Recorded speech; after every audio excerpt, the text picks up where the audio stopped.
2024 లేదా 25లో డిగ్రీ లేదా బీటెక్ చదివారా? సాఫ్ట్‌వేర్ జాబ్ కోసం ఎదురు చూస్తున్నారా? అయితే కోడ్ జ్ఞాన్ 100 డేస్ కోర్సులో చేరండి. జాబ్ సాధించండి. నమస్తే.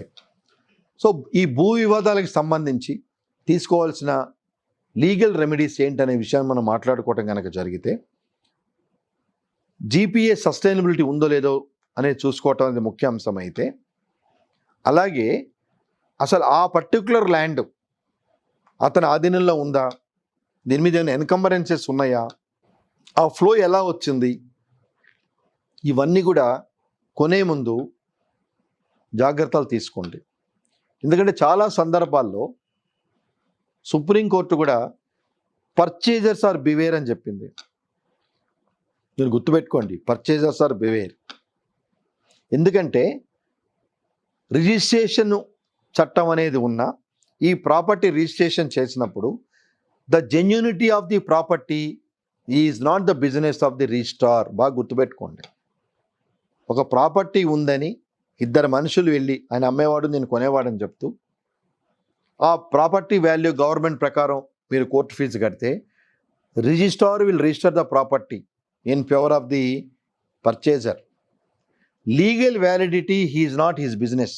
ఏదో చార్మినారు కొనటానికి వెళ్తే చార్మినార్ పబ్లిక్ ప్రాపర్టీ కాబట్టి గవర్నమెంట్ ప్రాపర్టీ ఇది కాబట్టి అది ఎలా కొంటావు అని అంటారు తప్పితే నార్మల్గా ల్యాండ్స్ కొనేటప్పుడు బిల్డింగులు కొనేటప్పుడు రిజిస్ట్రార్ హ్యాస్ నో అథారిటీ.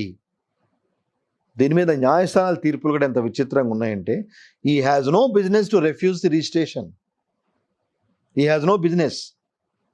ఇద్దరు పార్టీలు వెళ్ళి డాక్యుమెంట్ అని ముందు పెడితే అన్లెస్ ఆ సర్వే నెంబర్లు government lands prohibited for registration అనే మార్గదర్శకాలు రిజిస్ట్రార్ దగ్గర ఉంటే తప్పించి, బాగా గుర్తుపెట్టుకోండి, కొన్ని సందర్భాల్లో కొన్ని సర్వే నెంబర్లు గవర్నమెంట్ ల్యాండ్ అని ఈ ల్యాండ్ తాలూకు రిజిస్ట్రేషన్స్ వస్తే చెయ్యొద్దని మార్గదర్శకాలు ఉంటే తప్పించి వాళ్ళు రెఫ్యూజ్ చేయడానికి లేదు. ఇక్కడ కూడా సర్క్యులర్ ఇస్తారు, ఆఫీసర్ మారిపోతాడు, సింపుల్గా నాకు తెలియదు అని చెప్తాడు రిజిస్ట్రేషన్ చేసేసి. అంటే శతకోటి దరిద్రాలకు అనంతకోటి ఉపాయాలు. ఎప్పుడైతే రిజిస్టర్ అయిందో document, again cancellation of registration it takes its own course of time. బాగా గుర్తుపెట్టుకోండి. గతంలో డాక్యుమెంట్ రిజిస్టర్ అయితే if there are any faulty in registration again registrar is capable అన్నట్టు క్యాన్సిల్ ద డాక్యుమెంట్. ఇప్పుడున్న లా ఒకసారి డాక్యుమెంట్ రిజిస్టర్ అయితే registrar has no business. You have to approach competent civil court for cancellation of the registered deed. ఈజీగా ఉన్నాయి అనుకున్న issues complicated అయిపోతున్నాయి. ఈజీగా ఉన్న ఇష్యూసే కాంప్లికేటెడ్ అయిపోతున్నాయి. ఒక పర్టికులర్ కేసులో చెక్స్ ఇవ్వటం జరిగింది. ఆ చెక్స్ సేల్ డీడ్లో రాశారు, డబ్బులు వచ్చినాయని చెప్పారు, రిజిస్ట్రేషన్ అయిపోయింది. On presentation of the checks ఆ చెక్స్ బౌన్స్ అయినాయి, కానీ రిజిస్ట్రేషన్ ఈజ్ వ్యాలిడ్. ఎందుకు? అయిపోయింది. కానీ నేను ఒక కొత్త డైమెన్షన్ తీసుకొని మనం కన్సిడరేషన్ పాస్ ఆన్ కాలేదు కాబట్టి the registration has to be cancelled అనే పాయింట్ మీద వెళ్ళాలంటే సివిల్ కోర్టులోనే క్యాన్సిలేషన్ వేసుకోవాలి. కానీ కొన్ని తీర్పులు ఏమున్నాయంటే, ఒక్కసారి రిజిస్ట్రేషన్ అయిపోతే అమౌంట్ నాకు ముట్టింది అని సెల్లర్ రిజిస్ట్రార్ ముందు చెప్తే in case of non receipt of sale consideration he has to file a civil suit for recovery of the amount, but he cannot cancel the registered deed అని కూడా కొన్ని తీర్పులు ఇవ్వటం జరిగింది. అంటే కాంప్లికేటెడ్ చేసుకోకుండా మన ఇష్యూస్ కొంచెం ఓపిక చేసుకొని let us conduct legal audit. ముఖ్యంగా ఈ మధ్య వెంచర్స్ చాలా వస్తున్నాయి. నిన్న కూడా ఏదో వెంచరు ఫ్రాడ్ అని చెప్పి పోలీసులు అరెస్ట్ చేయడం జరిగింది. సో ఈ సందర్భాలు ఏమవుతుందంటే, వాటి పూర్వాపరాలు పరిశీలించాం, వాడు ఏదో నెంబర్ ఇస్తాడు, చాలా అందమైన బ్రోచర్లు వగైరాలు ఇచ్చి లేఅవుట్ నెంబర్ ఇది, మున్సిపల్ శాంక్షన్ నెంబర్ ఇవన్నీ ఇస్తాడు. కొంచెం ఓపిక చేసి ఆర్టీ యాక్ట్ కింద మున్సిపల్ ఆఫీస్కి వెళ్ళి ఆ డాక్యుమెంట్స్ కనుక్కోండి. ఎందుకంటే ఇల్లు కట్టడం అనేది మిడిల్ క్లాస్ వాడికి ఒక కళ, అది మిస్యూజ్ అయిపోతున్నది. పెద్ద పెద్ద సంస్థలు, real estate agencies, RERA regulation of activities వచ్చినా కానీ ఈ నేరాలు ఆగట్లేదు, ఈ మోసాలు ఆగట్లేదు. అలాగే ప్రజలు ఎగబడి వాటిని కొంటున్నారు వితౌట్ ఫండింగ్ దర్ లీగాలిటీ. అది మీరు చేయకండి. నిన్నే మనం ఓపెన్ డెకరంలో పేర్లు చెప్పడం బాగుండదు. Everybody knows. సో వాళ్ళకి శాంక్షన్ ఉండే భూమి తక్కువ, వాళ్ళ బ్రోచర్ చూస్తే చాలామంది టెంప్ట్ అయిపోయి వాటిని కొనేయటం జరుగుతుంది. This is another reason of land issues. ఈ పర్టికులర్ ఇష్యూస్లో మీరు చేసినప్పుడు మీరు కనుక్కోరు గవర్నమెంట్ దగ్గరికి వెళ్ళి. ఏ సందర్భాల్లో ఇప్పటివరకు నాకు తెలిసి I may be wrong, subject to correction, layout sanction ఈ ఎకరాలకు ఇచ్చి మున్సిపల్ శాంక్షన్ పర్మిషన్ ఇచ్చి, అంటే మున్సిపల్ అంటే ఆ భూమి ఏ పరిధిలోకి వస్తున్నది, పంచాయతీనో లేకపోతే మున్సిపాలిటీకి వచ్చి వాళ్ళని కూడా పార్టీ చేసి కేసులు వేసిన సందర్భాలు చాలా తక్కువ ఉన్నాయి.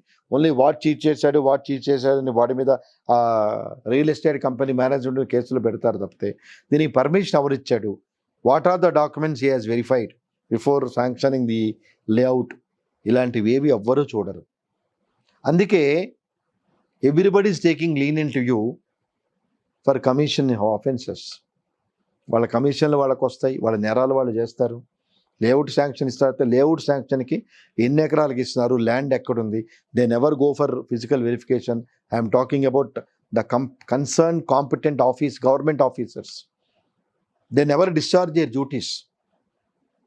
Most of the time in house supervision, ఎవరు డాక్యుమెంట్ తీసుకొని వస్తారు. అంతేగాని what is the ground reality, వీళ్ళు ప్లాట్లు చేసి అమ్ముతున్నారు.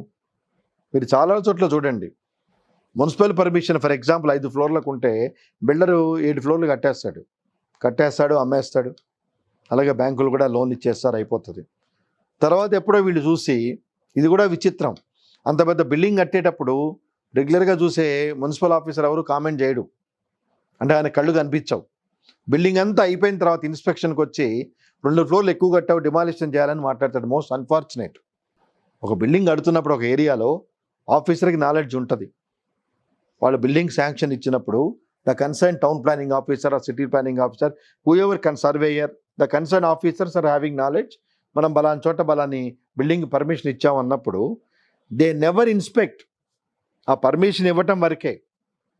తర్వాత మనం 5 ఫ్లోర్లకి పర్మిషన్ ఇచ్చాం, వీడు 5 ఫ్లోర్లు కట్టాడా, అంతగానే ఎక్కువ వెళ్తున్నాడా అని they never bother during the time of construction. After completion of the construction plot అన్నీ ఆక్యుపై అయినప్పుడు అప్పుడు వచ్చి they will make a noise. అంటే సిస్టంలో ఇన్ని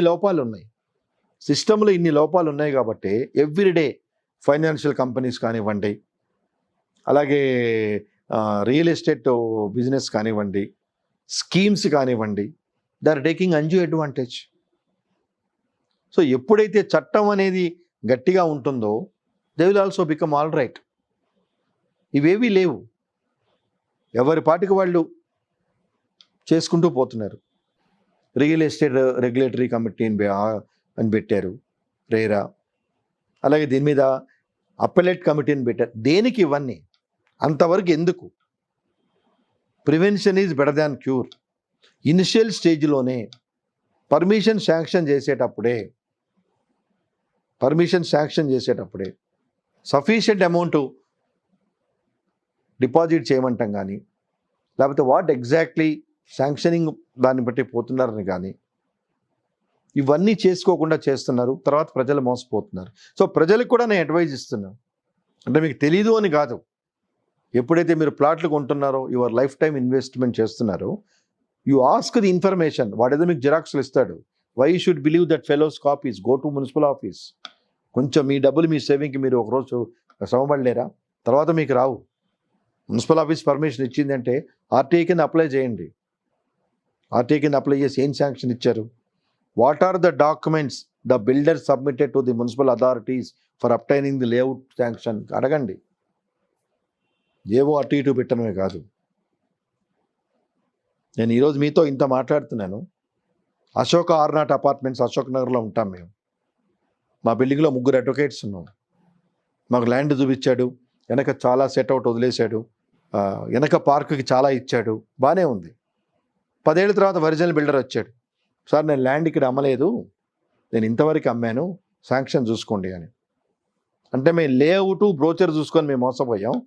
ఈ has shown the original plan which has sanctioned.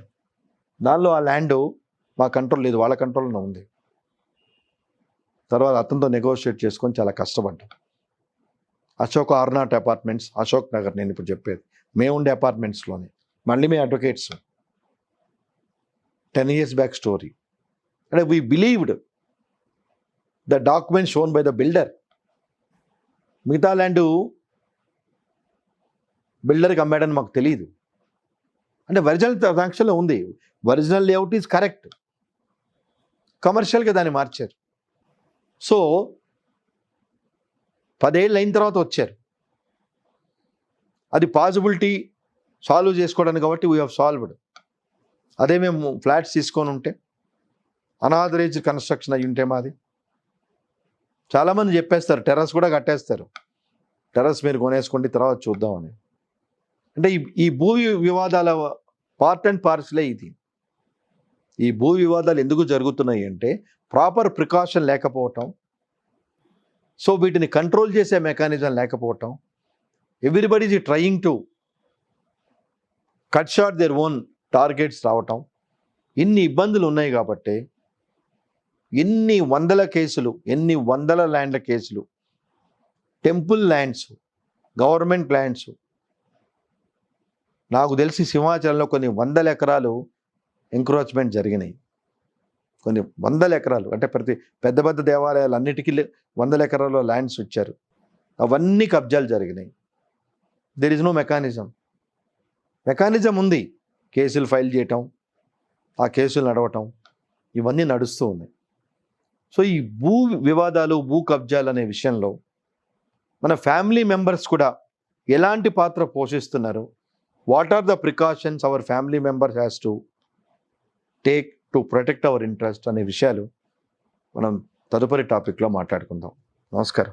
Suman టీవీలో మీ పర్సనల్ అండ్ బిజినెస్ ప్రమోషన్స్ కోసం కింది నెంబర్కి కాంటాక్ట్ చేయండి.